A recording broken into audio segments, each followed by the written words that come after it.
Je dois vous révéler à nos compatriotes, à toute l'opinion internationale, que Joseph Kabila a 3 plans dans sa gibecière. Le premier, déjà au départ, il n'a aucune intention de quitter le pouvoir. Et donc pour ça, il a déployé 3 stratégies, 3 plans. Le premier, c'était, je parle de ça au passé parce que je ne crois plus qu'il va oser le tenter, c'était le référendum.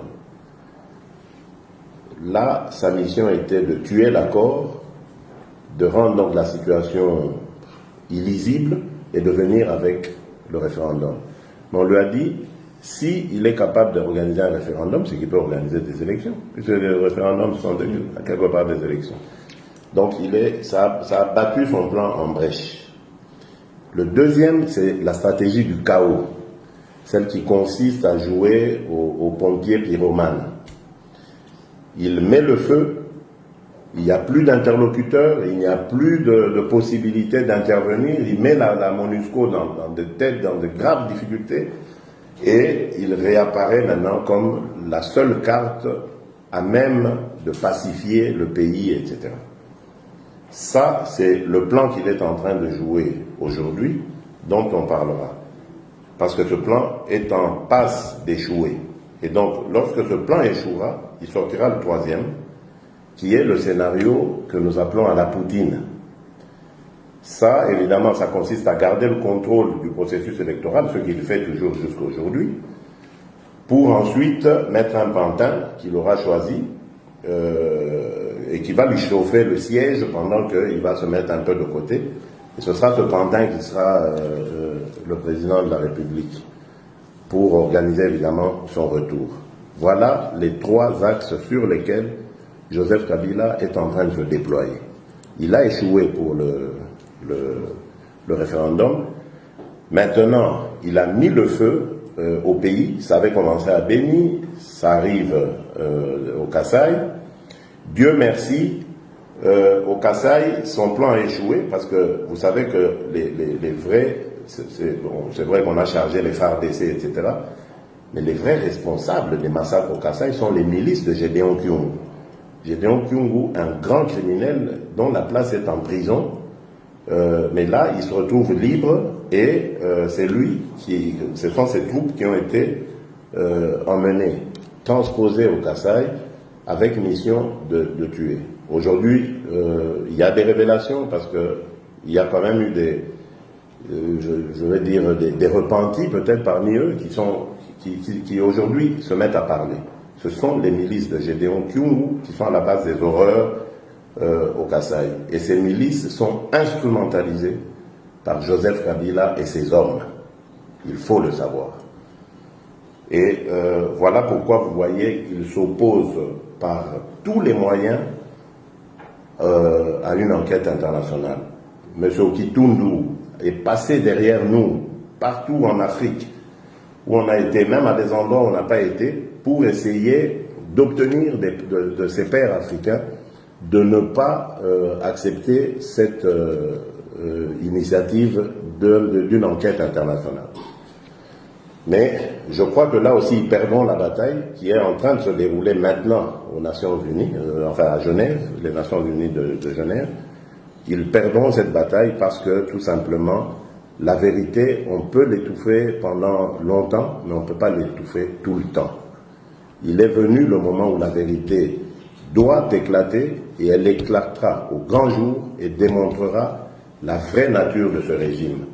Et justifiera d'ailleurs notre position qui est de barrer la route à ce régime, de ne pas lui donner un jour de plus à la fin de cette année. Après la fin de cette année qui va sceller donc la fin de l'accord que nous avons signé le 31 décembre passé. Donc voilà. Et donc pour revenir à votre question, je pense qu'au Kasaï, il y a des massacres, c'est vraiment des massacres qui ressemblent à un début de génocide. Il faut que la communauté internationale intervienne. Parce qu'après ça risque de s'étendre au Bas-Congo. Vous avez vu qu'il y a eu la libération de Nemwanda Semi, ou la pseudo-évasion, j'allais dire. Et cette pseudo-évasion n'est en fait destinée qu'à aller instrumentaliser de nouveau la milice de ces gens-là, de ce monsieur, qui va encore commencer à faire des horreurs et justifier le chaos que Joseph Kabila entend voir s'installer partout au Congo pour apparaître maintenant en pacificateur et donc pouvoir marchander le fait de rester encore à la tête du pays, marchander cela avec la communauté internationale. Mais ça ne marchera pas parce que nous sommes vigilants. Nous allons lui faire barrage complètement. Oui. Deux petites sous-questions. Vous avez dit pseudo-évasion. Vous voulez dire que M. Lemoine Senghor est toujours vivant? Oui, moi je crois qu'il est vivant. On l'a fait évader pour justifier ensuite ce que ces milices s'apprêtent à faire. Parce que nous sommes au courant, ces milices veulent aussi en découdre avec le régime, soi-disant. Mais en fait, de bagarre avec le régime, ce sera un scénario concocté par Joseph Kabila. Les autres, évidemment, vont penser naïvement qu'ils sont maintenant à même d'y aller, mais ils vont se faire massacrer. Et dans ce massacre, ça va semer le chaos, le désordre, qui va profiter à Joseph Kabila. Parce qu'à ce moment, il apparaît toujours comme le seul, parce que contrôlant la police et l'armée, qui peut ramener la paix. Et à ce moment, il sera le seul interlocuteur de la communauté internationale. Il en profitera pour faire passer ses desiderata. C'est ça le schéma. Beaucoup pensent qu'on s'achemine lentement mais sûrement vers l'instauration de l'état de siège. Il va profiter de l'insécurité généralisée pour décréter l'état de siège. L'insécurité qu'il généralise, lui. Voilà. Oui. Parce que cette insécurité n'est pas venue d'elle-même. Voilà. Cette insécurité, c'est lui qui l'orchestre, c'est lui qui l'organise, c'est lui qui l'instaure, oui, comme je vous l'ai dit, pour ensuite apparaître comme le seul interlocuteur pouvant donc discuter du retour de la paix. S'il décrétait l'état de siège, quelle serait votre réaction? Mais nous allons condamner cela et nous allons en appeler à la communauté internationale. N'oubliez pas que nous avons des troupes de la MONUSCO, de la mission de l'ONU au Congo. Donc je ne vois pas comment on peut accepter une telle provocation, une telle injure, l'accepter comme ça sans broncher, ça nous étonnerait. Merci. Nous en appellerons donc à la responsabilité de la communauté internationale.